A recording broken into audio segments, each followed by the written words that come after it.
అలా అలా ఫ్లిప్ చేయాలి.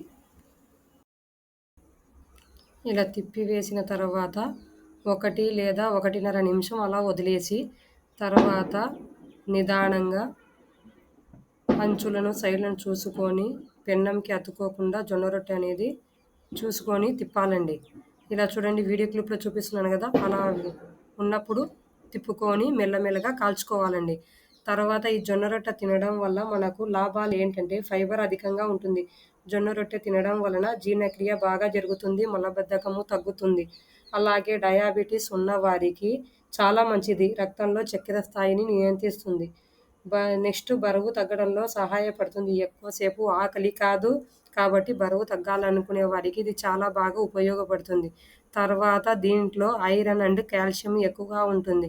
రక్తహీనత ఉన్న వారికి రోజు జొన్న రొట్టె తినడం వల్ల చాలా బాగా హెల్ప్‌ఫుల్ అవుతుంది. చూడండి జొన్న రొట్టె అలా నిదానంగా అంచులనేవి చూసుకుంటూ, కాల్చుకుంటూ వేస్తూ ఉంటే సైడ్‌లకు పచ్చి పచ్చిగా ఉండకుండా నీట్‌గా వేసుకోవాలండి. అలా తర్వాత ఫైనల్‌గా జొన్న రొట్టె అనేది కంప్లీట్ అవ్వబోతుందండి. చూడండి. ఇలాగే సైడ్‌లకు, అంచులకు జరుపుకుంటూ ఎక్కడ కాలలేదనేది చూసుకుంటూ నిదానంగా తిప్పుకుంటూ వేసుకొని జొన్న రొట్టెను తీసేసుకోవాలండి. తర్వాత జొన్న రొట్టె పప్పులోకైనా, కర్రీస్‌లోకైనా, చికెన్‌లో గానీ, మటన్‌లో గానీ, దేంట్లో కానీ చాలా బాగా రుచిగా ఉంటుందండి. చపాతీ కంటే జొన్న రొట్టె అనేది చాలా బెస్ట్ అని నా ఒపీనియను. మీకు ఈ వీ మీకు ఈ వీడియో నచ్చిందని అనుకుంటున్నాను.